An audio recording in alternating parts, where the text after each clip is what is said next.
Est-ce que l'ère MeToo est terminée? Est-ce que ça y est, c'est bon? Hashtag MeToo, en fait, on a enfin tous compris collectivement qu'en fait c'était pas bien et que du coup ça y est, c'est bon. C'est la fin du hashtag MeToo. Parce qu'en fait, figurez-vous que moi, c'est quelque chose que j'ai pas mal vu à droite à gauche dans des titres de vidéos YouTube, dans des titres de papier sur des journaux, à plein de niveaux, tu vois, il y a pas mal de gens qui sont en mode, ça y est, c'est enfin la fin du hashtag MeToo.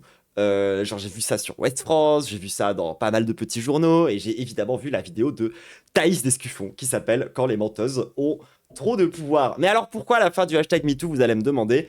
En un mot, l'affaire Elidia Fougou. Alors, tout simplement. Alors moi du coup ce truc est arrivé pendant mon ban, donc j'ai pas réagi à ça très rapidement et depuis que je suis revenu j'ai pas encore évoqué le sujet. La vérité c'est que je connais pas bien cette histoire. Voilà, je vais pas vous mentir. Moi, c'est une affaire de violence sexuelle, genre assez classique, en fait, à plein de niveaux, et je suis un peu en mode. Ah, j'ai déjà dit tout ce que j'avais à dire, je pense, par rapport à ce genre d'affaires et ce genre de situation. Donc, j'avais pas plus que ça à dire, à vrai dire, le sujet. Mais en fait, je trouve qu'il y a quand même des trucs à en dire au final, parce que, bah voilà, il y a pas mal de gens qui racontent quand même pas mal de conneries autour de cette histoire. Elle fait du contenu, Thaïs, bien sûr, elle est à Valek Studio. C'est pas une vanne. Euh, donc, du coup, on va quand même faire un peu de contextualisation autour de cette histoire et on va un petit peu parler de qu'est-ce qui s'est passé et on va un peu expliquer du coup quel angle du coup moi j'ai envie d'avoir par rapport à ces histoires-là. Parce que si vous ne le saviez pas, il y a des féministes, et j'en fais partie, qui sont assez critiques en vérité du hashtag MeToo et du féminisme qui en a découlé. Et donc il y a des critiques à faire à MeToo. Mais c'est pas celle que vous allez entendre aujourd'hui. Donc ce qu'on va faire, c'est qu'on va prendre les mauvaises critiques de ce hashtag, on va dire que c'est de la merde, et ensuite on va expliquer pourquoi est-ce que en fait il y a quand même des choses à critiquer derrière ce mouvement, et pourquoi est-ce que quand t'es une féministe normalement un peu conséquente, le hashtag MeToo, t'es un peu en mode oui bon. Il n'empêche que ça reste quand même un moment hyper important de la vie politique française et du féminisme, donc on va aussi un petit peu contextualiser les histoires autour de ça, et du coup, commençons déjà par expliquer qu'est-ce qui s'est passé entre Elidia et Fougou, la fameuse histoire. Alors, moi, je les connaissais pas, voilà, parce que je regarde pas tous les streamers, hein, franchement. Moi, vous savez, je suis pas trop cette meuf qui mate du gaming, même si de temps en temps j'aime bien, genre en particulier un certain vieux monsieur de gauche qui a un enfant que j'apprécie beaucoup et que j'aime beaucoup ses streams. Parce que c'est quand même pour moi un peu le meilleur streamer. Mais bref, c'est pas la question. On va du coup expliquer qu'est-ce qui s'est passé. Donc, deux streamers qui sont en couple. C'est pas une information qui est publique pendant longtemps, l'information devient publique, le couple dégénère et ça finit en rupture. Quelques temps plus tard, un communiqué sort sur Twitter de la part de la meuf dans ce couple. Communiqué que j'ai sous les yeux et qu'on va regarder vite fait en diagonale, histoire d'avoir quand même les datas, quoi. Alors, j'ai beaucoup réfléchi et donc ça c'est les paroles de Célia qui est du coup une proche de Lydia. J'ai beaucoup réfléchi, discuté avec mes proches et mes avocates avant de poster ce message. J'avais peur, comme j'ai peur depuis presque 2 ans. En novembre 2023, à 19 ans, j'ai commencé une relation avec un autre streamer, Fugu. Il avait 25 ans. 2 mois plus tard, il m'a demandé de m'installer chez lui. J'ai accepté, j'étais amoureuse. Nous avons la même passion, je manquais d'expérience et je ne voyais aucune raison que ça se passe mal. Même quand il a imposé que 2 hommes, ses amis, viennent vivre avec nous. Fugu a été vite violent psychologiquement. Insultes, rabaissements, humiliations quotidiennes. Vous avez pu en voir une petite partie pendant nos lives. Il a tout attaqué. Mon intelligence, mon physique, ma légitimité de streameuse. Et ça marchait. À chaque insulte, chaque fois qu'il me disait « t'es qu'une merde », je sentais ma confiance disparaître et je doutais de ma valeur. Cette destruction morale a été le pire. Puis les coups ont commencé. Une fois, 2 fois, j'ai cru que Fugu ne recommencerait pas. Mais les gifles, les mains, les bras tordus, les plaquages contre les murs, les bousculades qui me jetaient au sol sont devenus récurrents. J'étais terrorisé par ces colères qui arrivaient même pour un sourire. L'angoisse était partout, tout le temps. Fugu a aussi montré une jalousie professionnelle brutale. Quand j'étais invité à un événement, il me disait qu'il me haïssait. Il demandait pourquoi moi et pas lui, alors que je n'étais qu'une merde. Il me mettait la pression pour demander aux organisateurs de l'inviter, sinon je le trahissais. Il me menaçait de me virer de chez lui, je n'avais nulle part où aller. En mars 2025, sans le prévoir, sans savoir comment j'ai réussi à le quitter. Fugu ne l'a pas accepté, il a menacé de ruiner ma réputation, de briser ma carrière, puis de m'emmener dans la tombe. C'est-à-dire qu'il avait aussi prévu d'ailleurs de faire une vidéo à charge contre elle qu'il a finalement pas pu sortir. J'étais terrifié, j'ai accepté sa demande de rester en bon terme par peur des représailles. Fugu a commencé à me harceler presque chaque jour pendant des mois, il m'a appelé ou envoyé des messages.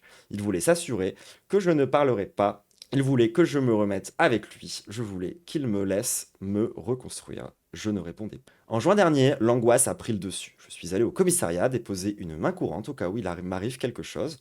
Je n'ai pas eu de nouvelles. Donc aujourd'hui, j'ai déposé plainte contre Fugu pour violence volontaire aggravée. Je mesure le poids de chacun de ces mots.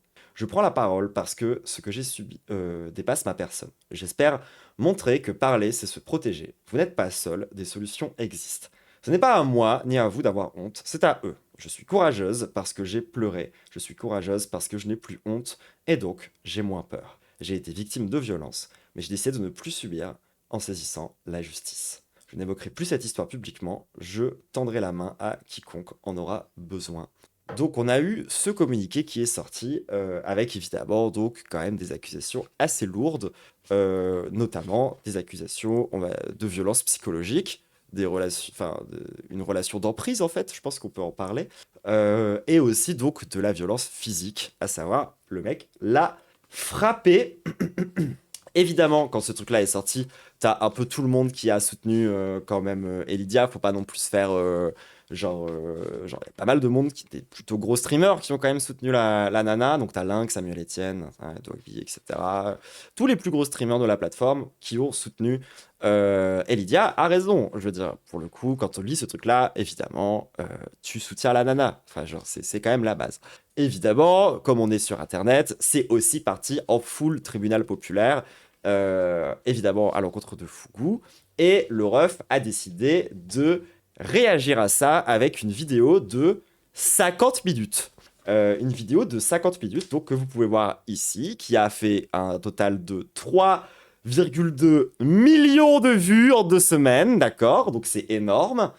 Une vidéo qu'on va pas regarder ensemble ce soir, parce que moi du coup je vous ai dit, j'étais pas très informé sur cette histoire, cette vidéo j'avais eu la flemme, et du coup je me la suis tapée avant de lancer le stream, et c'est pour ça que j'ai lancé un peu plus tard, et je n'ai pas regretté puisque j'ai quand même entendu pas mal de dingueries dans cette vidéo, et j'aimerais bien quand même qu'on revienne sur 2-3 petits passages. Alors il y a des passages vraiment choquants dans cette vidéo, genre il y a un moment donné où ils disent... le rep il dit quand même genre de toute façon vous allez forcément m'en vouloir, vous allez même me dire que c'est ma faute parce que j'aurais jamais dû sortir avec un démon pareil. Genre il dit vraiment ce genre de dinguerie. C'est quand même pour vous dire qu'on est sur un certain level. Il la traite d'hystérique aussi à un moment, mais c'est pas tout. En vrai, j'ai pris des notes quand même dans la vidéo au cas où j'allais quand même devoir mater des petits extraits et tout. Au final, on va juste regarder la conclusion parce que je trouve qu'il y a un peu un espèce de melting pot de tout ce qui se fait de pire. Et donc du coup, je vais quand même vous dire ce qu'il y a dans la vidéo par mesure aussi d'honnêteté intellectuelle, bien sûr. Et aussi parce que, bah, encore une fois, on n'est pas non plus dans leur intimité, donc il a aussi le droit à sa parole, le ref, même si, en l'occurrence, il a décidé d'en faire de la merde. Donc, il a commencé, évidemment, par dire que ce qu'elle racontait était incohérent. Il a commencé à dire qu'en gros, elle faisait du chantage affectif. Il l'a accusée d'être manipulatrice. Et il l'a accusée, en fait, elle, d'être jalouse. Il faut savoir que ça a quand même énormément parlé de, en gros, les dynamiques le fait d'être connu, d'être pas connu, les dynamiques de popularité autour de cette plateforme, et ça en a énormément parlé. Alors oui, on est sur un classique Darvo. Alors je sais qu'on a saoulé tout le monde avec le Darvo, mais alors là, pour le coup, c'est quand même genre, littéralement, c'est le plan de la vidéo. C'est genre thèse, antithèse, synthèse. C'est genre deny, reverse et...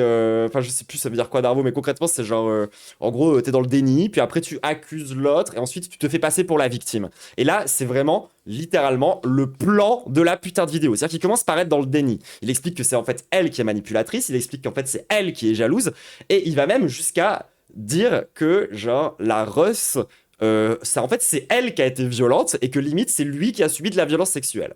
Genre, c'est-à-dire que littéralement, le ref, il a dit tout ce qu'elle dit est un mensonge. Ensuite, il a dit en fait, c'est une personne horrible, manipulatrice. Et d'ailleurs, dans les arguments qu'il a utilisés pour montrer qu'elle était manipulatrice, les gens, c'est extrêmement misogyne. Genre, à un moment donné, le ref, il dit premier degré que, genre, il trouve ça honteux qu'elle progresse dans l'industrie grâce à son corps.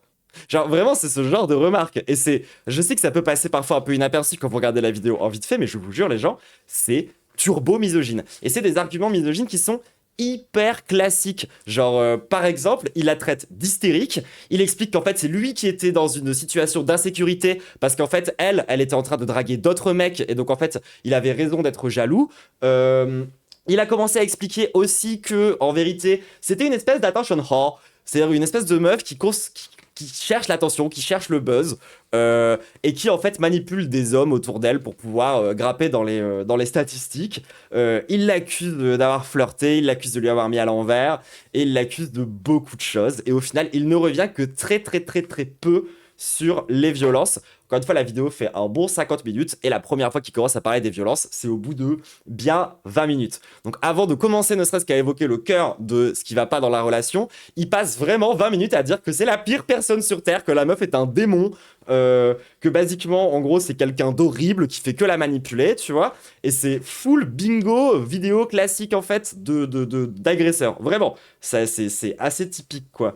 Il la traite donc ouais, de manipulateur, il dit que c'est elle qui l'a frappé. Et ensuite, il donne quelques exemples à la con, histoire de, je sais pas, moi, essayer de convaincre son audience. Et évidemment, ça a marché. Je tiens quand même à ce qu'on se fasse un petit extrait, histoire de voir un peu c'est quand même quoi le mood dans la vidéo. Je vais pas juste vous laisser me faire confiance. Du coup, on va regarder un petit peu la conclusion, si vous voulez bien, tout le monde. Sur la route, c'est absolument pas un endroit dans lequel on a ce genre de réaction. Et au vu de tout ce qu'elle m'a fait subir au fur et à mesure de la relation, et encore... Là, en gros, il dit qu'il l'a frappé, mais c'est parce que c'est normal. Parce qu'ils étaient dans une voiture et que du coup, c'est bon, tranquille. J'ai dû raconter 70%, il y a encore plein de trucs, que ce soit même dans le vocal d'1h20 où elle parle à mon ex et elle dit des choses atroces, grosse... C'est un truc que j'ai oublié de mentionner. Il y a aussi un moment donné où, en gros, Elidia, elle s'est mise à chercher, comme beaucoup de victimes de violences sexuelles et sexistes, un peu de sollicitation de la part de ses ex pour savoir s'il s'était passé les mêmes dingueries dans les relations précédentes, pour savoir si ça allait bien se passer, etc. Qu'est-ce qui s'était passé, etc. Et en gros, ce qu'a fait le ref, c'est qu'il a demandé à cette meuf-là d'enregistrer toute la conversation. C'est ce qu'il a fait, du coup. Il a récupéré 1 heure de conversation entre elle et son ex, et il a utilisé des extraits dans cette vidéo-là pour tenter de la décrédibiliser. Il a aussi mentionné qu'apparemment elle faisait des accents racistes et des trucs du genre, ce qui n'a vraiment rien à foutre là. Mais il a décidé quand même de le mentionner. C'est quand même un peu chaud. Enfin, genre d'avoir fait ça et de balancer les datas comme ça. Surtout qu'il se sert du coup de cet extrait pour montrer qu'en fait, genre Elidia avec du coup son avocate, elles ont une stratégie. C'est-à-dire qu'en gros, ce qu'il met en avant avec ces extraits et avec ce qu'il a réussi à récupérer de cette conversation, il est en mode regardez, ces horribles personnes ont une stratégie. Bah oui, ils ont une stratégie. Genre, en fait, accuser un mec de VSS, c'est un enfer, donc il vaut mieux être préparé et avoir une petite stratégie. Vaut mieux faire attention à ce qu'on dit, vaut mieux faire attention aux mots qu'on utilise, et vaut mieux faire attention au fait de reformuler certaines choses. Désolé, mon ref, mais en fait, c'est pas leur faute à elles si elles ont eu besoin de faire preuve de stratégie pour cette histoire. C'est quand même un petit peu la faute, je dirais, de la misogynie ambiante. Mais à la limite, c'est pas encore ça le plus gros problème. Sophobie, elle imite des accents africains, je comprends pas où elle veut en venir en fait. Bref, reprenons l'histoire, je me gare, je lui envoie un message et je lui dis regarde ce que tu me fais faire. Et je le pense toujours aujourd'hui, certains vont dire peut-être que c'est une phrase de fou, que je suis bizarre, mais si je lui dis ça, c'est que je sais qu'au fond de moi, je ne suis pas comme ça. Et sur les réseaux, littéralement, il y a plusieurs... Au fond de moi, je suis pas comme ça. Classique shit. Hein. Genre, c'est vraiment, tu sais, genre, le ref te frappe, et après il te dit non mais, je suis pas comme ça en fait. D'accord En fait, c'est toi qui m'as rendu comme ça.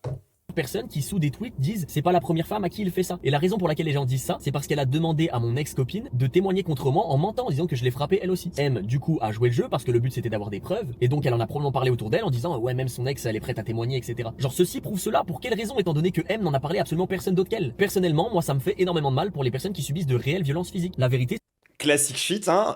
Alors en fait, cette histoire, elle est pas vraie, donc du coup, moi, ça me fait du mal pour les gens qui témoignent pour de vrai. Blablabla. c'est qu'aujourd'hui je sais qu'il n'y a aucune preuve, aucune photo de bleu, aucun coup qui a été mis, c'est-à-dire des coups, phalanges, coups de poing pour faire du mal physiquement. Ah, c'est vrai qu'en plus, quand tu te fais tabasser, t'adores te prendre en selfie généralement après. Je sais aussi du coup qu'il y a eu beaucoup de mensonges et je vous l'ai prouvé. Et pour moi, ça décrédibilise littéralement tout le discours d'une femme battue qui subit réellement des violences. On parle d'hommes qui veulent se donner raison avec la force. On est tellement loin à l'opposé, effectivement. Non, on parle pas de mecs qui tentent de se donner raison avec la force. La violence au sein du couple, c'est pas parce que le mec il cherche à s'imposer ou parce qu'il cherche à imposer ce qu'il veut faire. Ça peut être le cas, mais c'est pas 100% le cas. Parfois, juste le mec il tape sa meuf parce que il est frustré en fait. Genre, il y a pas d'objectif derrière. Juste, il est en mode, je vais lui insulter sa mère et je vais la tabasser, tu vois. Genre, il y a pas forcément besoin de s'imposer. Vous pouvez m'en vouloir pour les gestes que j'ai pu avoir durant ces incidents et honnêtement je m'en veux moi-même aussi. Il se peut que j'aurais dû réagir autrement, pour le coup en voiture je sais pas exactement comment j'aurais dû réagir. Pour ce qui est du premier incident j'aurais peut-être pu essayer de la maintenir ou de la tenir ou peut-être... Après, c'est classique, genre, elle parle de violence tout au long de la relation. Lui, il a pris 2 exemples qui lui paraissaient un peu flous et il a débunké ces exemples. de la laisser se faire mal, mais c'est vrai que sur le moment, j'ai vraiment réagi à chaud et instantanément sur le coup de la panique, donc effectivement, je m'en veux. Mais je refuse sur tout ce que j'ai de plus cher au monde qu'on le dise publiquement que j'ai tabassé des gens. Effectivement, dans son communiqué, elle a suivi les conseils de son ami, sa super amie d'ailleurs, Soriane, qui lui dit de modifier des propos, etc., etc. Je doute honnêtement qu'une claque, des insultes ou des embrouilles fassent de moi quelqu'un de problématique, évidemment. Bon, ref, qu'est-ce que tu dis là? Comment ça? Ah, ce passage, il est vraiment turbo-lunaire quand même, on est d'accord, genre. C'est un peu une folie, non? Évidemment, je dis pas que c'est normal, mais je pense que ça peut arriver à tout le monde, que ça a dû arriver à tout le monde durant certaines relations. Malheureusement, je déteste ça, subir une injustice. Aujourd'hui, j'ai eu ma mère qui m'a appelé en pleurs. Je suis évidemment obligé de faire Ah, ça, c'est typique, tu vois. En fait, là, il fait un appel à sa communauté en disant, et vous aussi, vous pourriez vous faire accuser, donc défendez-moi. semblant que tout se passe bien. J'ai absolument pas envie qu'elle refasse un infarctus. Mon petit frère qui m'envoie notamment des messages pour savoir si je vais bien. Franchement, je vous dis la vérité, Allez, c'est l'appel à la pitié typique. j'étais plein de haine, j'avais pas envie de pleurer, je sens que les larmes montent parce que je parle de mon petit frère et que ça me touche énormément. Non, pleure pas, on va dire que t'es une salope, on va dire Le mec est malin? Ah, il est super malin. que tu fais comme Pierre Chabrier. Je pleure pas, mes yeux transpirent uniquement. Donc je tiens à m'excuser, non pas à Elidia, étant donné que je l'ai déjà fait durant notre relation à multiples reprises, qu'on s'était pardonné mutuellement et qu'elle a décidé de m'attaquer dans mon dos. Maintenant, la raison pour laquelle elle a fait ce communiqué publiquement, c'est parce qu'elle a vu que dans ma story Instagram il y a quelques semaines, j'ai posté le fait que j'étais en train de travailler sur une vidéo. La vidéo devait être bien moins hard que celle-ci. Il y a plein de choses que j'avais atténuées parce que j'ai juste peur qu'elle se fasse du mal. Je n'ai pas envie de ça. Ça n'a jamais été ma volonté. Faire des vidéos sur internet, c'est uniquement une passion. J'avais un métier avant, en vrai de vrai, retravailler normalement, ça me dérange pas plus que ça. J'espère que certains prendront en compte ce que j'ai. Bon, bref, il fait de l'appel à la pitié. Moi, la phrase que je voulais isoler, c'est celle qu'il a dit au tout début et dont je voulais qu'on parle. C'est ce fameux truc de c'est toi qui m'as rendu comme ça.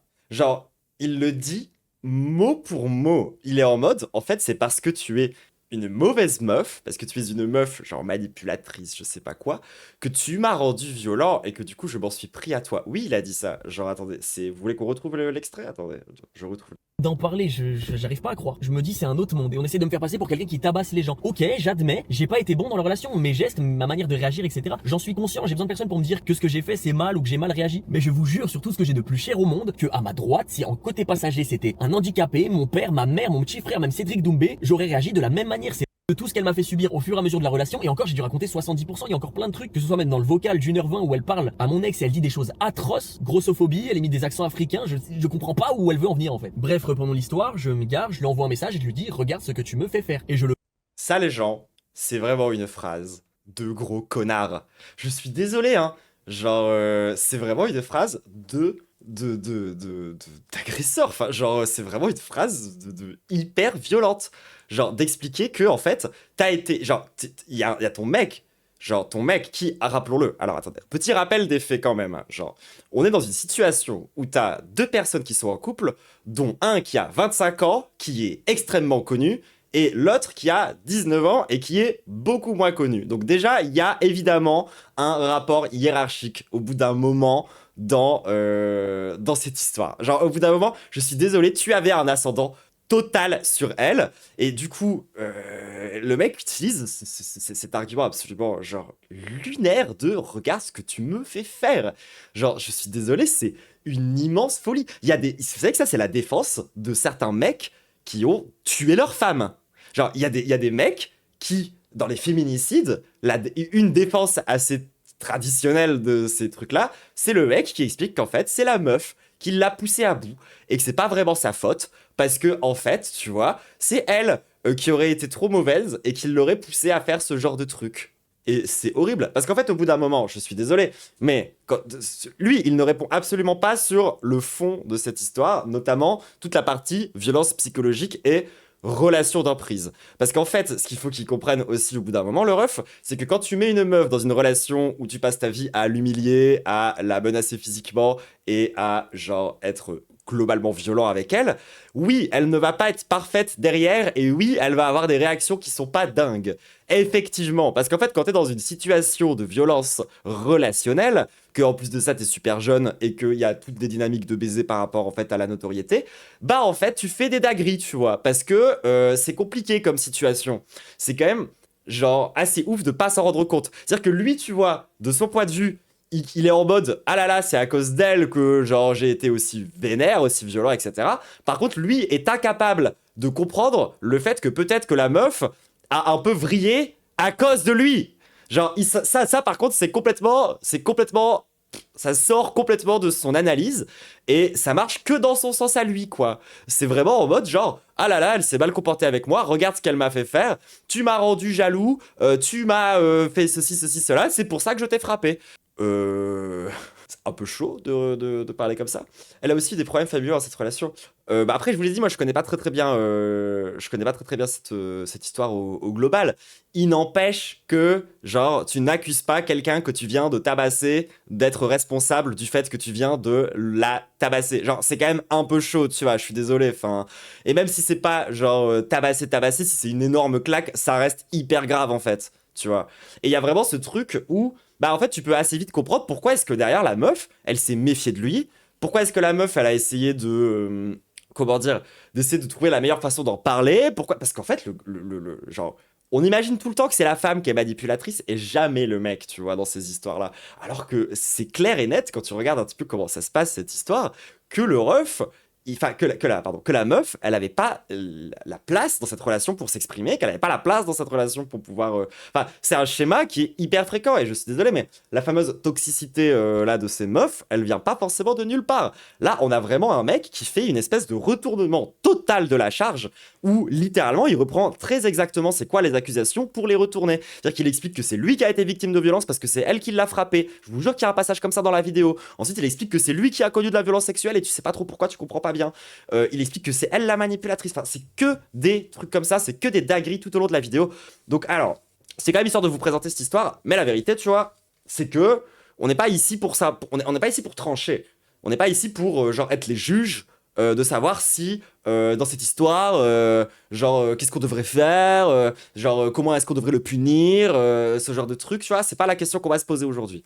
Parce que franchement, on n'est pas dans cette affaire, on n'est pas profondément dans cette affaire. Il y a un côté un peu voyeuriste qui moi me parle pas particulièrement, donc on va éviter de faire ça. On n'est pas ici pour dire qui est là, qui est coupable précisément de quoi, etc. et tout. Moi, ce que je vois, tu vois, c'est des dynamiques ultra classiques de damage control dans le cadre d'un call-out, etc. et tout.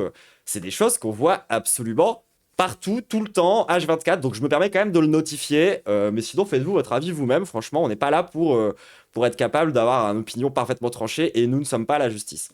Cependant, on n'est ni flic ni juge. Exactement. Cependant, je pense qu'il y a quand même un peu des choses à en dire.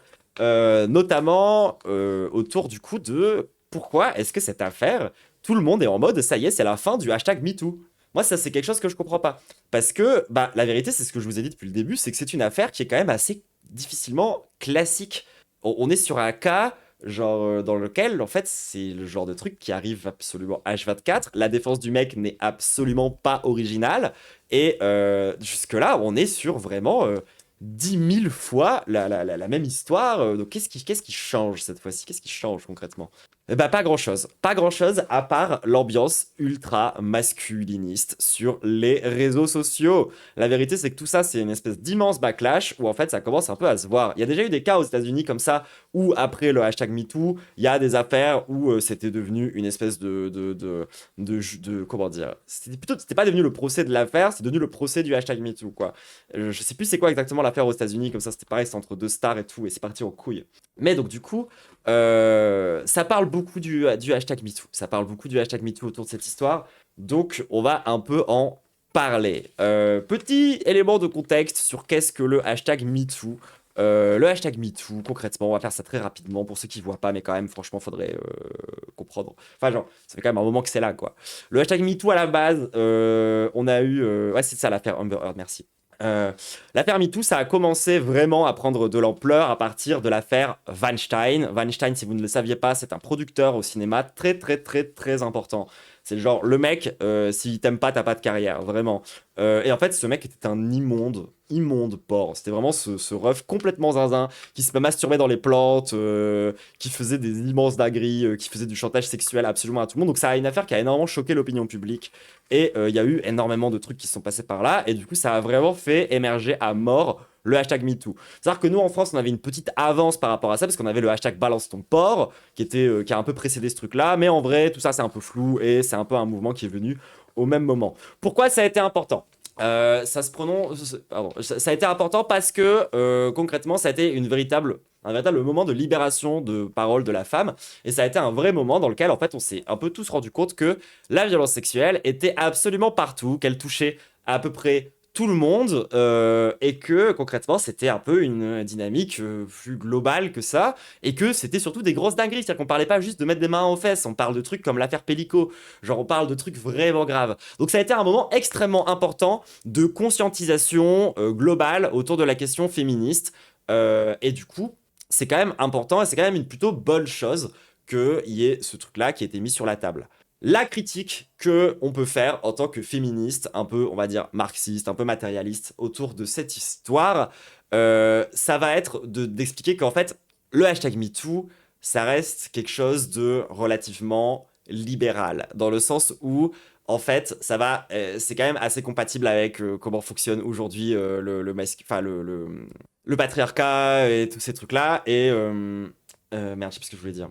Oui, c'est de façon assez libérale dans le sens où bah, ça se voit que par exemple, c'est pas la même chose quand t'as une meuf blanche, un peu connue et surtout bourgeoise, qui accuse un mec que quand c'est par exemple une femme de ménage.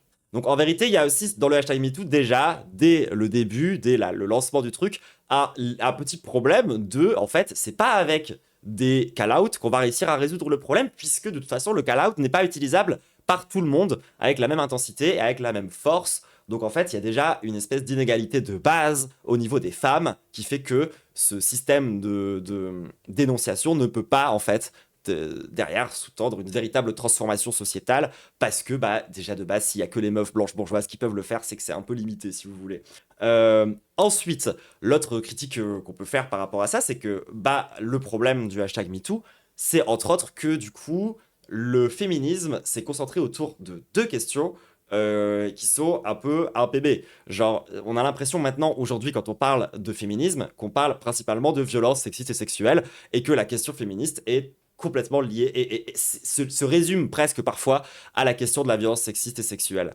Et ça aussi, c'est un problème. Parce que non, désolé, mais là, le fait que, genre, on soit... comment dire merde putain désolé je me perds en fait je lis en même temps le chat et du coup ça me fait me perdre pardon. Qu'est-ce que je disais putain désolé je viens de me perdre dans mes pensées. Je disais hashtag MeToo un PB parce que bourgeois et hashtag MeToo un PB parce que oui la violence sexuelle alors que oui la question le féminisme dépasse très largement juste la pure question des VSS. Il faut parler en fait d'exploitation, il faut parler en fait de rapports de domination, il faut parler de rapports de force. Et les violences sexistes sexuelles ne sont que des conséquences concrètement du patriarcat. Et c'est-à-dire que de tenter de résoudre du coup le problème en tentant de minimiser les violences, c'est un peu déjà c'est une approche libérale et c'est surtout un peu un cul-de-sac idéologique, dans le sens où on va pas réussir en fait à résoudre le problème en faisant la police des VSS et en allant épingler tous les mecs un par un pour pouvoir résoudre le problème. C'est pas comme ça qu'on va résoudre le problème parce que et du coup je reviens à c'est quoi l'ultime critique finale qu'on peut faire en fait au hashtag MeToo, c'est surtout la question du punitivisme.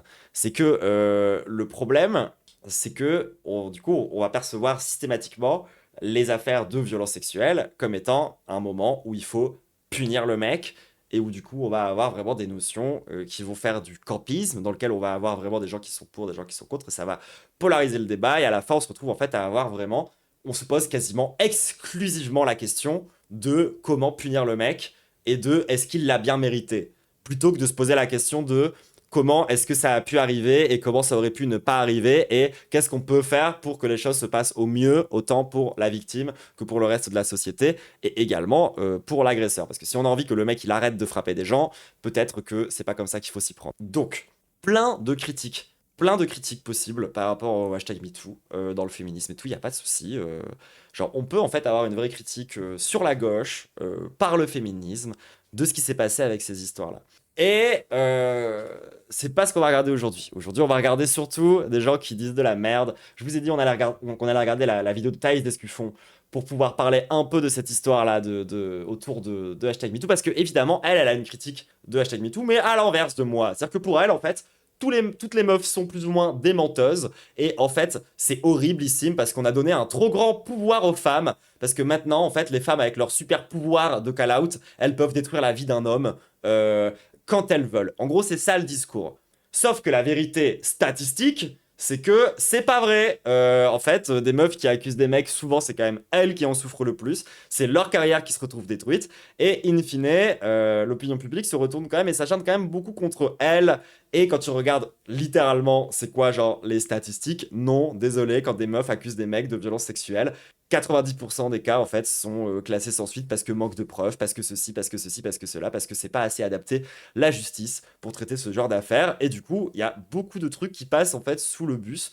Et où à la fin, on finit par juste penser que en fait, il n'y a pas tant d'affaires que ça, alors qu'en fait, il y en a juste une maxi tonne, que c'est juste que l'écrasante majeure partie des meufs refusent de porter plainte ou refusent de monter l'affaire dans la justice, parce que sinon, de toute façon, la justice serait juste débordée. Et surtout parce que, bah, une fois que l'affaire elle est en justice, à partir de là, ça devient un enfer absolu pour les victimes qui doivent passer leur temps, en fait, concrètement, à se justifier et à prendre des attaques de type en fait, elle a fait ça pour sa carrière. En fait, c'est une menteuse. En fait, c'est une manipulatrice. En fait, elle a utilisé son corps pour percer dans l'industrie. Enfin, toutes les pires accusations misogynes. En fait, tu te retrouves littéralement sous les feux des projecteurs avec des centaines de milliers de mecs qui te disent que t'es qu'une grosse merde manipulatrice. Donc, tout le monde n'a pas forcément envie de vivre ça. Donc, je trouve que d'expliquer que en fait, le hashtag MeToo, ça donne trop de puissance aux femmes, c'est un peu abusé, tu vois. D'autant plus que bah, la violence sexiste et sexuelle a pas tant diminué que ça, en fait, au final. Genre, elle est juste devenue plus discrète. Et les mecs ont trouvé des stratégies pour s'adapter, pour se défendre. Donc, en fait, à l'aide. Mais bon, toujours est-il qu'on va regarder un petit peu la vidéo de Thaïs pour s'énerver tous ensemble sur cette meuf et essayer d'avoir un meilleur discours. Ça vous va? Cette vidéo est sponsorisée par VK Studio, le meilleur accompagnement dans l'apprentissage du VK, c'est pour Valek. C'était pas une vanne. montage, on en reparle en fin de vidéo. Le monde du stream vient de connaître son plus gros drama depuis un bon moment. Une streameuse du nom d'Elydia accuse son ex, streamer lui aussi, un certain Fugu, de violence conjugale. Comme vous pouvez l'imaginer, en quelques heures, tout internet s'est transformé en tribunal. Le hashtag soutien Elydia devient top tendance Twitter, streamer, journaliste, politique, présentateur TV, bref, tout le monde se précipite Oui, oui, bien vu ça le chat, mais ça, nique ta mère d'appeler ça un drama. On parle quand même d'une affaire de violence sexuelle. la soutenir. Bravo pour ton courage, Fugu, dégage, le mec est déjà condamné alors qu'il a même pas encore parlé, mais voilà que 2 jours plus tard, Fugu sort des enregistrements carrément chauds et tout d'un coup la version de la pauvre petite victime sans défense ne tient plus aussi bien. Et cette affaire, elle dépasse de loin le monde du stream, parce que derrière ce drama, il y a un système de pensée, une manière de juger les hommes avant même de les écouter. Mais, c'est peut-être Ah, alors du coup, nous, on l'a écouté, et on continue hein, à dire qu'un PB, quoi, Maros, hein, t'inquiète. aussi l'annonce du début de la fin de l'ère MeToo, alors restez bien jusqu'au bout parce que personne n'a osé se mouiller autant que ce que je vais vous dire dans cette vidéo. Voilà, donc littéralement, ils tentent d'en faire une Amber Heard française. C'est ça, vous vous rappelez le drama du 11 septembre? Bon, pour ceux qui débarquent, je vous résume l'affaire rapidement. Le 17 octobre dernier, Elydia, 21 ans, streameuse avec plus d'1 million d'abonnés, publie une lettre ouverte sur X, anciennement Twitter. Elle y accuse son ex Fugu, donc lui 27 ans, aussi très connu, de violences psychologiques et physiques sur 2 ans de relation. Elle dit avoir vécu dans la peur, sous des insultes, des humiliations, des crises de jalousie, et décrit des gifles, des bousculades, des plaquages au sol jusqu'à parler de menaces de mort. Je cite, « Il m'a dit qu'il allait ruiner ma réputation, briser ma carrière, m'emmener dans la tombe. » Son message devient viral, 125 000 likes en quelques heures. Comme je le disais, les hashtags soutien Elydia, courage Elydia explosent, tout le monde la soutient. C'est acté, Fugu est une grosse merde, on le cancel, il perd ses sponsors, etc. Sauf que, 2 jours plus tard, Fugu sort une vidéo de 40 minutes qu'Elydia n'avait pas vu venir. Il explique que leur relation était toxique des 2 côtés, il reconnaît ses torts avec beaucoup de maturité, notamment une claque qu'il juge inadmissible et qu'il regrette en réponse à des coups répétés et bousculades de la part de Elydia envers lui. Littéralement, le mec a pris la même accusation qu'elle et il l'a mis à l'envers, vraiment. Énervé contre elle, mais je me rends compte qu'elle tabasse littéralement la vitre et elle hurle des choses folles. Comme tu veux me pousser au suicide, tu veux détruire ma carrière, maman je vais me suicider, mais des trucs de fou. Donc, si on répète, hein, le mec la rabaisse constamment, il la met dans une relation horrible dans laquelle il a un ascendant absolument total. La meuf vrille et du coup, lui, il dit qu'elle est folle. Moi, sur le moment, je suis complètement paniqué, je commence à la rassurer, je me rapproche d'elle parce Tu sais, et il se dit pas, genre, pourquoi elle se comporte comme ça? Genre, il se pose pas la question. Lui, il part juste du principe que, en fait, c'est lui, tu vois, genre, qui a tout bien fait. que ça fait à peu près une dizaine de secondes qu'elle est en train de tabasser la vitre. Commence à avoir peur, je lui demande de se calmer, je lui explique que c'était pour voir ses réactions et que je vais absolument pas faire ça. J'essaie de mettre mes mains sur ses bras en lui disant calme-toi. Et sur le moment, c'est là où il y a eu un incident, c'est là où j'ai fait une erreur, chose que je reconnais. Je n'ai pas su comment réagir face à cette situation. Elle est C'est pareil, c'est un truc typique aussi des stratégies de damage control. Reconnaître quelques petites poussières afin de faire passer la grosse pilule complètement sous le tapis. Regardez, on prend par exemple, autre exemple de cas qui a été pas mal médiatisé, Dirty Biology. Dirty Biology, concrètement, il s'était fait accuser de viol, entre autres. Et pas que, il s'était aussi fait accuser de harcèlement, d'insultes, de plein de trucs. Du coup, il a répondu sur le harcèlement et c'est tout. Et ensuite, il est passé à la suite. Et genre, du coup, les gens l'ont défendu grâce à ça. C'est-à-dire qu'en fait, il a assumé, genre, le truc le moins grave. Et ensuite, il a dit, du coup, c'est bon, regardez, j'assume. était dos à moi et je lui ai mis une claque à l'arrière de la tête. Instantanément, après ça, je me suis mise à genoux Oh, la goujaterie de Norman aussi. et j'ai pleuré, je me suis excusé. Et en gros, j'étais devenue folle et il m'avait filmé. Et du coup, Ok. j'étais allée sur son tel pour la supprimer. Ouais, ouais. Et du coup, j'étais devenue complètement folle et genre, je hurlais. Je disais, j'en peux plus, j'en peux plus, j'en peux Ouais, plus. on a- Attends, t'imagines, genre, le ref, il te met dans une relation dans laquelle, genre, il y a de la violence permanente, tu te fais rabaisser tout le temps, genre, il te dit que t'es une merde H24. Et à la seconde où tu craques, le ref commence à filmer. Évidemment, tu pètes un plomb. Donc, je pense qu'il parlait de cette vidéo. Et parce qu'en fait, j'étais devenue complètement hystérique. Ouais, bah ouais. Attends, mais comment il a la vidéo si je l'ai supprimée de son tel? Je t'ai pas supprimé récemment? Moi, j'ai tout supprimé, gros. Même récemment? Et lui, du coup, il perçoit ça comme étant de la toxicité parce que la meuf est horrible et qu'elle a fouillé dans son téléphone et que du coup, c'est vraiment une très très mauvaise personne. Mais la vidéo, pour moi, c'est la vidéo où tu deviens folle en mode tu peux. Mais ça veut dire qu'il l'avait enregistré quelque part. Tu peux juste un câble devant un miroir parce qu'il te rend folle. Mais gros, je hurle de baiser, hein. Mais je pourrais toujours dire qu'il m'avait. Je hurlais. Je hurlais, Il avait parlé de la question de viol d'Antibology, non? Bah, il avait évoqué le sujet et dans sa vidéo de base sur fond blanc, il a juste dit j'en parlerai pas parce que ça va aller en justice. gros. Donc à aucun moment je lui en ai voulu d'avoir réagi comme ça. C'est là où moi ça me pose problème parce qu'on me fait passer pour quelqu'un qui tabasse les gens. Là où moi je me suis vraiment fait taper, on m'a acheté même un téléphone dessus et à chaque fois c'est vraiment dans un contexte de vouloir faire du mal physiquement. Si en face ça avait été un homme et que j'avais été une femme, ça aurait été encore plus problématique. Et en essayant de la calmer, paniquer alors qu'elle frappait une vitre, ou une fois sur l'autoroute où elle essayait d'ouvrir la porte en pleine marche et il essayait de la contenir tant bien que mal tout en braquant pour se réfugier. Ouais, c'est ce que je vous disais, le ref, il a pris 2 exemples qui l'arrangeaient, dans lesquels elle a particulièrement pété un plomb pour la faire passer pour un démon. Sur une aire. Mais il nie toute violence régulière. Une fois à ce moment-là, elle a une super idée brillante comme d'habitude. Elle décide d'ouvrir la porte et d'essayer de sortir par la porte. Sur l'autoroute, enfin littéralement à la sortie du péage. Donc toutes les voitures sont en train de sortir. Moi je suis en panique totale, donc je l'attrape, je la tire vers moi, je lui dis tu te fous de ma gueule. Et avec ma main, je fais un geste comme ça. Donc je pense que je lui ai mis une claque honnêtement. J'arrive à m'extirper jusqu'à l'aire de repos. À ce moment-là, je la lâche. Elle prend la fuite littéralement, elle court, elle va se cacher derrière un arbre. Je vais me permettre de dire une Ce qui est vraiment un comportement de. Genre, oui, oui, il est en train de dire qu'elle est conne. Et il est en train de dire oh, mais je comprends pas pourquoi est-ce que ma meuf avec laquelle je suis violente en permanence tente de s'enfuir. Elle est trop bizarre, non? chose très délicate et je prends évidemment de grosses pincettes en disant ça, mais je suis assez fatiguée quand j'entends le terme de violence conjugale pour décrire Oui, non, mais c'est ça, en fait, tu sens aussi que le ref, il a du mal à se retenir de pas la rabaisser, y compris dans cette vidéo-là, et que ça, comment dire, ça se voit un peu, tu vois, que de base, il a quand même du mépris, et que, bref. ça. Parce que dans l'inconscient collectif, on pense... Oui, c'est ça. Quand tu préfères sauter en marche d'une voiture, c'est peut-être qu'il y a un souci. Non, mais oui. Genre, c'est quand même ouf que le mec, tu sais, il est avec sa go dans sa bagnole, elle essaye de s'enfuir, et genre, il se dit, oh, c'est elle qui est bizarre. Et genre, à ça, un homme qui bat sa femme régulièrement et de façon gratuite, qui a des réactions de violence complètement disproportionnées, etc. Pour moi... Ah oui, et un tout truc que j'ai oublié de préciser, en fait, dans la vidéo là de 50 minutes, moi, un truc qui m'a vraiment gavé de fou malade quand je l'ai écouté, c'est que, genre, vraiment, les gens, je ne déconne pas, mais 80% de la vidéo, c'est des trucs de notoriété. Il explique qu'en fait, elle était jalouse professionnellement, parce que, en fait, il explique qu'il y a un moment donné où il a été invité au Z-Event, il explique qu'en fait, il y avait des relations de jalousie dans leur truc. C'est que des machins qui sont liés à leur taf. C'est-à-dire que vraiment, l'écrasante partie de la vidéo, c'est vraiment pour parler de leur vie en tant que streamer et de pourquoi est-ce que ça a été compliqué dans leur vie en fait d'être tous les deux streamers et de vivre en compétition et ce genre de trucs. Vraiment, l'écrasante majeure partie de la vidéo, c'est que ça et c'est hyper fatigant quoi parce que t'es en mode gros, franchement, on s'en branle. Évidemment qu'on ne gifle jamais son conjoint ou sa conjointe dans une relation, on la quitte quand on en vient à ce point, mais pour autant, arrêtons. Ouais, elle est complètement conne. Elle est complètement conne. Attendez, qu'est-ce qu'elle vient de dire là?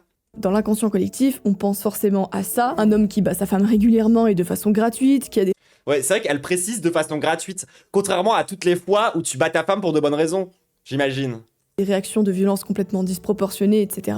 Pour moi, évidemment qu'on ne gifle jamais son conjoint ou sa conjointe dans une relation, on la quitte quand on en vient à ce point, mais pour autant, arrêtons. Non, elle est trop conne. Genre, si vraiment elle ne comprend pas comment est-ce qu'on peut en arriver dans une relation à avoir de la violence entre deux personnes et à ne pas quitter la relation, c'est qu'elle n'a absolument rien compris. Moi, je pense que vraiment, Thaïs, Arrow Ace, qui n'a jamais rien vécu de sa vie, je suis désolé, au bout d'un moment, c'est un peu badant. Genre, il y a vraiment ce truc où, genre, elle ne comprend pas que tu peux te retrouver piégé, que tu peux te retrouver, genre... et puis, ça, c'est un autre truc aussi, tu vois, qu'il faut mentionner, qui est important à parler, je pense, c'est qu'il y a vraiment un truc de... Ça te baise absolument ton cerveau, merci pour le sub, 14 mois, putain, ça te baise complètement ton cerveau quand tu aimes quelqu'un, quand tu es amoureuse de quelqu'un, mais vraiment amoureuse, et que cette personne s'en prend à toi. Ça te flingue la tête. Parce que t'es amoureuse, donc t'as pas envie de le quitter. En même temps, plus tu restes, plus ça s'empire.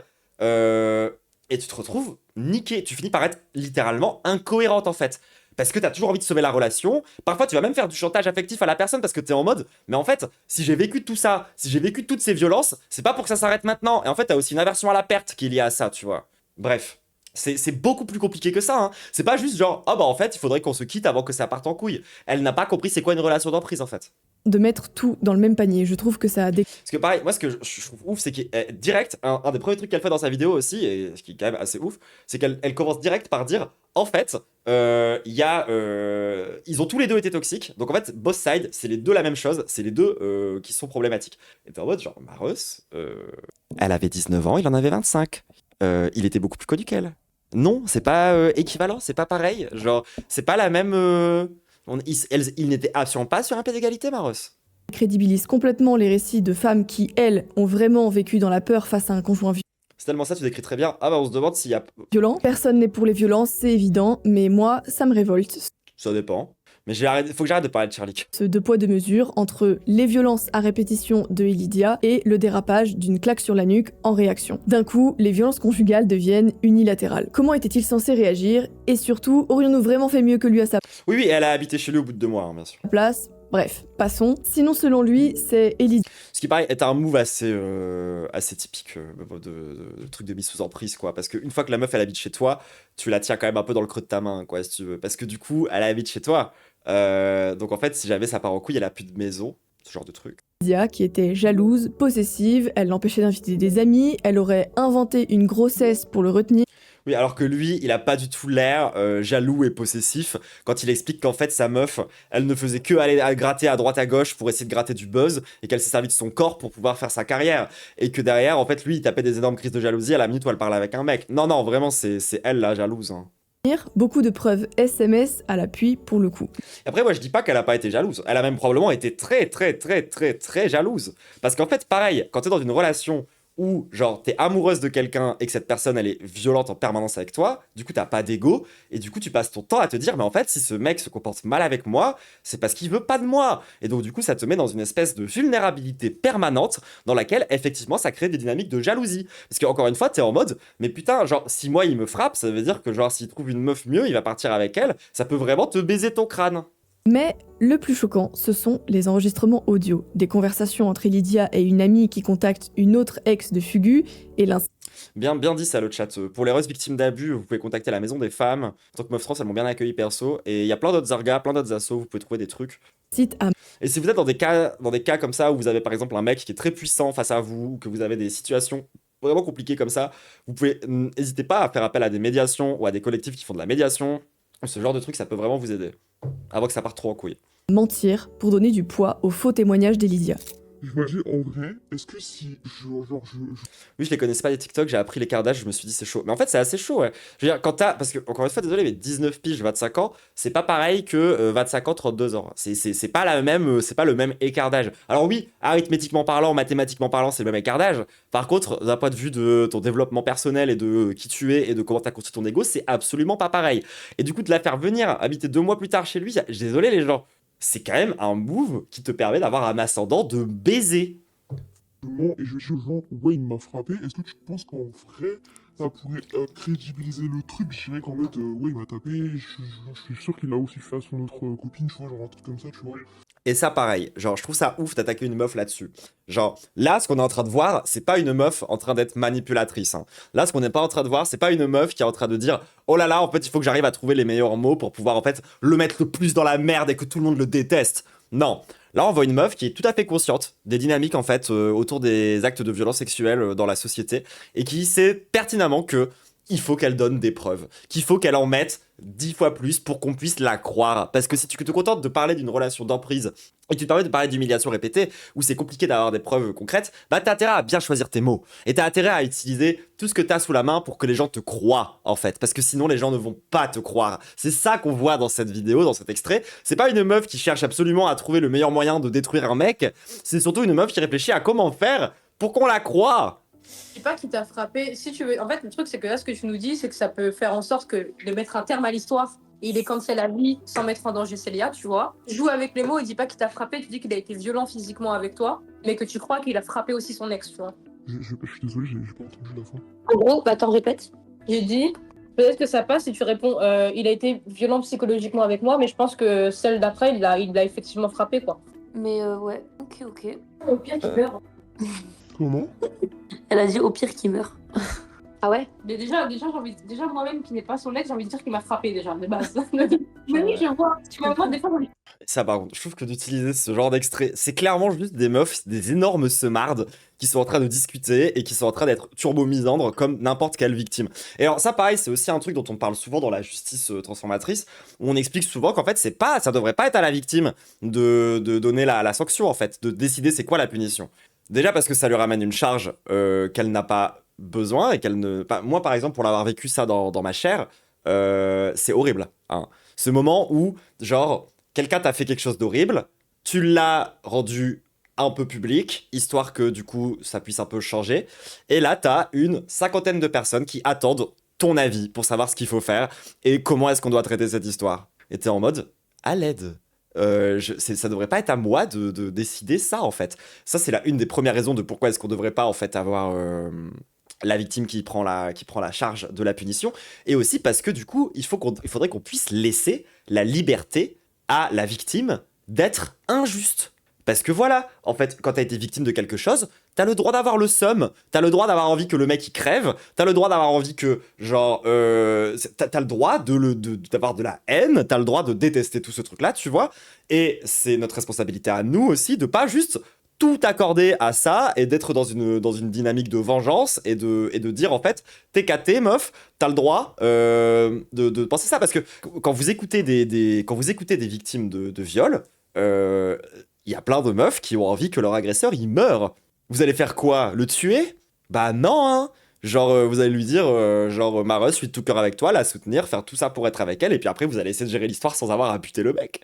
Sinon, genre, dans quel monde on vit, en fait? mais oui, j'ai envie de dire, mais il m'a frappé aussi, il se passe pas, il y a quoi? On apprendra par la suite que l'amie en question qui incite Elidia à mentir a elle-même usé du même procédé en accusant son ex de viol et l'a fait virer de son taf. J'ai l'impression que c'est le meilleur play. Hein. Moi, c'est ce que j'ai fait avec mon ex. J'ai fait genre que j'étais pote avec son pote pour qu'il me donne des infos. J'ai appelé son taf et voilà. J'ai dit que c'était un violeur et fin d'histoire. Hein. La vengeance d'un ex, c'est sur le long terme. Effectivement. Mais attends, moi j'ai même pas fini en plus. Si vous voulez voir toute sa version, Là, tu sens que Thaïs, elle a trop le seum parce qu'elle est en mode oh, quoi? Ça veut dire que la meuf, genre, elle a réussi à faire virer un mec parce qu'elle s'est faite violer? Bah oui. je vous mets le lien en description, ce serait trop long à tout commenter. À ce jour, un dernier communiqué d'Elidia est sorti où il est reproché à Fugu d'avoir usé d'échanges privés pour la discréditer, et voilà où on en est. C'est quoi l'extrait que tu m'as envoyé, Mimicart? Je veux bien un peu de contexte. Bon, dès les premières heures, le déséquilibre est flagrant, presque tous les articles Ouest France, déséquilibre flagrant qu'elle ne voit pas au sein de la relation, hein, bien sûr. RTL, France Info, Le Parisien, Le Figaro, bref, reprennent la version et Lydia, victime de violence, le courage de briser le silence, l'angoisse permanente face à un compagnon violent. La version de Fugu, elle, arrive plus tard et est souvent réduite à une ligne. Il conteste les accusations. Les rares médias qui relaient la version de Fugu, comme C'est un extrait pendant le Z-Event où Elia était invitée. Bah attends, on peut regarder ça vite fait. Je sais pas ce que c'est. On m'a envoyé ça. Je fais confiance à mon chat. T'es fou. Tiens, frère, je vais être invité. Zeratin va m'inviter à la SIFL. Je vais arriver, je vais sortir la queue, je vais trancher la jugulaire. Je vais dire, oh les gars, là, 100 000 mort, terminé, sa tête elle tombe, frère. Le sang Il me rappelle un peu une streameuse d'extrême gauche. partout, écarlate sur le sol, sur le carrelage. Je devrais pas dire ce genre de truc. Je les crache, je lui broie le crâne comme ça, frère. Ah ouais, non, moi je vais jamais jusque là quand même. Je suis en raca, frère, dans mon sac. J'ai pris un truc pour la SIFL, bougez hop. Je suis en raca, ta ta ta ta ta ta ta ta ta ta ta ta ta ta. Et je suis tout le monde, frère. Tout le monde. Ouais, ça raconte pas grand chose, désolé les gens. Hein. Là, c'est un perso, je pense, hein, franchement. ActuStream ou MCETV sont vite traités de pro-misogynes carrément, alors que Fugu est à ce jour Ouais, alors que c'est vrai que Thaïs, elle est pas pro-misogyne. Elle explique juste que c'est naturel et que tout le monde et que les hommes devraient dominer les femmes, c'est tout. le seul à avoir présenté des preuves de Il parle de faire ça à Elidia. Ah, il parle de faire ça à Elidia là. C'est chaud. ces accusations. Côté personnalité publique, tout le monde prend parti pour Lydia. Et lui, il a pas de ban de 1 mois. Ouais, c'est pas faux. Les rares comptes qui défendent Après, c'est clair qu'il fait flipper, tu vois. Genre, moi, ce mec, il est dans cet état-là face à moi. Genre, je me cache, hein. Je m'enfuis. Je sors de la voiture, même si elle est en train de rouler. Fugu sont isolés, souvent anonymes, et se font immédiatement accuser de victimiser les agresseurs. Souvent, ils ne font émettre qu'un doute, restent prudents, sans se précipiter pour envoyer des messages de soutien à l'accusatrice, et c'est là qu'on leur répond la phrase magique « Je préfère défendre une potentielle victime qu'un potentiel coupable ». Sauf que cette phrase, c'est juste un sophisme qui cherche à culpabiliser quiconque voudrait juste Ah, elle s'y connaît bien en sophisme, Thaïs, c'est un peu sa spécialité. faire preuve de nuance. Et c'est surtout d'une hypocrisie monumentale, parce que quand l'accusation est fausse, l'homme qu'on a détruit, lui aussi, est une victime. Les ravages des fausses accusations sont réels. Derrière, il y a des vies détruites pour de vrai. Même si Ouais, alors, et ça, par contre, c'est un peu vrai, tu vois. Genre, par exemple, lorsqu'il y a des centaines d'accusations autour des meufs trans, parce que à la seconde où une meuf trans, elle parle avec un mineur, on l'accuse d'être une groomeuse, bah, ça, par exemple, tu vois, typiquement, c'est des accusations abusives. Et effectivement, ça détruit des vies. Parce que, genre, une meuf trans, quand tu la coupes de sa communauté, elle peut en mourir. Effectivement, tu vois, genre, il peut y avoir des problèmes par rapport à ça. Genre, il faut pas juste croire aveuglément toutes les accusations.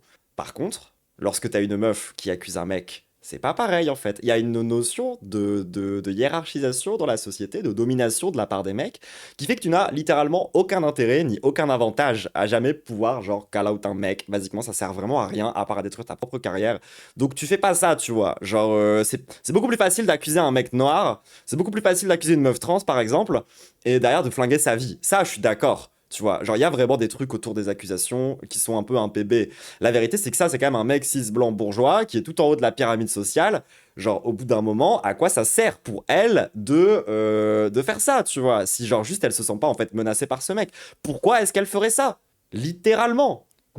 Si un homme arrive à prouver qu'il est innocent, il restera toujours une tache sur lui. Les gens continueront à se dire « Ouais, il a été innocenté, mais on sait jamais, hein, y a pas de fumée sans feu ». Et ça, c'est dans le meilleur des cas, parce que la justice, elle prend du temps, parfois Enfin, bon, faut voir comment il se justifie le mec après. 3, 4, 5 ans avant qu'un verdict tombe, alors que sur les réseaux, il suffit de 2 heures pour que tout explose. Un tweet, et c'est fini. Le mec perd ses sponsors, devient un paria du jour au lendemain, qui a envie d'être ami avec un mec qui frappe les femmes, normal. Et du coup, elle pense quoi de Katniss? Elle est pour son retour dans la vie politique et tout, ou elle va... Ou alors, vu qu'il est de gauche, c'est très très grave. Dans les relations, la violence, c'est pas toujours des coups. Parfois, c'est plus caché, plus subtil. Il y a des femmes qui utilisent les émotions. Ouais, genre par exemple, quand le mec il te dit que t'es une grosse merde H24 et qu'il te détruit ton ego. Genre, c'est pas physique, mais c'est de la violence. Pour contrôler un homme, elle pleure pour le faire culpabiliser, elle le menace de partir ou de se faire du mal s'il ne fait pas ce qu'elle veut. Donc pour elle, ça, c'est de la violence. C'est pas du tout les conséquences de la violence. C'est ça la violence. C'est qu'en gros, genre, ils sont en mode les meufs, vous devriez juste fermer vos gueules. Ça s'appelle... Et arrêtez d'avoir des émotions aussi, hein. Parce que ça se voit que vous faites semblant, d'accord? Genre, en fait, dans sa tête, elle ne peut pas croire qu'une meuf, elle pleure parce qu'elle est en souffrance. Pour elle, une meuf, elle pleure et elle est en mode... Elle fait du chantage au suicide purement pour être manipulatrice. Genre, à aucun moment, elle se dit peut-être que c'est sincère. Genre, non, non, non, jamais. Et d'ailleurs, ça, c'est un truc qui est assez typique de la misogynie. D'ailleurs, moi, c'est aussi un truc que je vis un peu à mon échelle. C'est que c'est jamais sincère. Une femme, c'est jamais sincère, d'accord? Si vous pleurez, c'est pour manipuler quelqu'un. Si vous vous sentez mal, c'est pour vous victimiser. Et si vous osez parler d'un homme, c'est pour gratter son buzz. Et c'est parce que vous êtes une attention whore, basiquement. Vraiment, c'est ça à chaque fois. C'est les principes de base de la misogynie sur Internet. Du chantage affectif, il y a aussi le mensonge, comme dire qu'on est enceinte pour retenir quelqu'un, on n'en parle jamais de ça. Pourtant, ça arrive souvent, j'en ai vu personnellement autour de moi, et c'est aussi ce que Fugu raconte. Pourquoi peut-on affirmer Oui, et c'est pas cool de faire ça. Mais qu'est-ce qui l'a poussé à faire ça, la meuf? Tu te poses pas la question. Toi, t'es en mode juste, elle est naturellement manipulatrice. sans problème que les hommes sont en moyenne plus violents, ce qui est statistiquement évidemment vrai, mais si tu dis Tu sais, genre, peut-être qu'un mec qui bat sa femme, une fois que la femme, elle lui explique qu'elle est enceinte, il va un peu moins la battre. C'est marrant que tu aies pas du tout pensé à cette hypothèse. que les femmes utilisent davantage la manipulation, tu deviens dangereux. Tu culpabilises les victimes, tu minimises la souffrance des femmes. Pourtant, c'est une réalité biologique prouvée scientifiquement. Nombre d'études le documentent très bien, notamment les travaux de David Buss. Là où les hommes utilisent la confrontation directe pour régler leurs conflits, les femmes utilisent la confrontation indirecte. C'est faux. L'étude, elle a démontré que, en fait, les hommes, ils utilisaient tout autant d'indirect que les femmes, mais qu'en plus, ils étaient violents physiquement. Genre, littéralement, c'est une contre-vérité totale, ce qu'elle est en train de raconter. Genre, vraiment, c'est juste faux. Genre, cette étude, elle a dit, c'est que, en fait, les mecs et les meufs sont tout autant manipulateurs et violents psychologiquement, mais qu'en plus, les mecs sont aussi violents physiquement. Donc le mensonge, la médisance et les mécanismes de réputation en général. Le minimum serait donc de Ah oui, c'est vrai que aucun mec n'a jamais tenté de détruire la réputation d'une meuf, quoi. C'est vraiment un move typiquement féminin, je veux dire... Personne n'a jamais essayé d'expliquer qu'en fait, la nana qu'il avait agressée ou qu'il avait violée, c'était une très mauvaise personne et de tenter de détruire sa réputation. Genre, il n'y a pas littéralement une vidéo de 50 minutes qui explique qu'en fait, la meuf serait à moitié folle, hystérique, qu'elle fait du chantage affectif, qu'elle est manipulatrice, que c'est une jalouse professionnelle maladive, que en fait, c'est elle qui l'a frappée, que c'est elle qui était violente par rapport à la sexualité et qu'en fait, c'est juste une très très mauvaise personne manipulatrice. Vraiment, ça, c'est un move qu'il y a que des meufs qui font, hein, bien sûr. prendre en compte cette tendance et d'avoir un Ça, genre, aucun agresseur n'a jamais tenté de diaboliser son ex. Jamais. traitement plus neutre de l'information et respecter la présomption d'innocence avant de crucifier un accusé. Alors, stop avec la présomption d'innocence, en fait. C'est un concept juridique. Nous, en tant que personne, on n'a pas besoin de s'y référer. Parce que sinon, genre, on serait dans la merde. Si systématiquement, en fait, on devait se référer que au système judiciaire et au vocabulaire judiciaire, juste on pourrait plus parler. Hein. Je pense que la toute-puissance Genre, tu sais, la présomption d'innocence, ça t'empêche pas d'avoir un avis, hein, Maros. de la parole féminine n'est pas une bonne chose, car elle peut inciter des femmes manipulatives. Quoi Puissance de la parole et respecter la présomption d'innocence avant de crucifier un accusé. Je pense que la toute-puissance de la parole féminine Déjà, la toute-puissance de la parole féminine. Vous voulez qu'on aille regarder c'est à quoi il ressemble le chat de Lydia maintenant?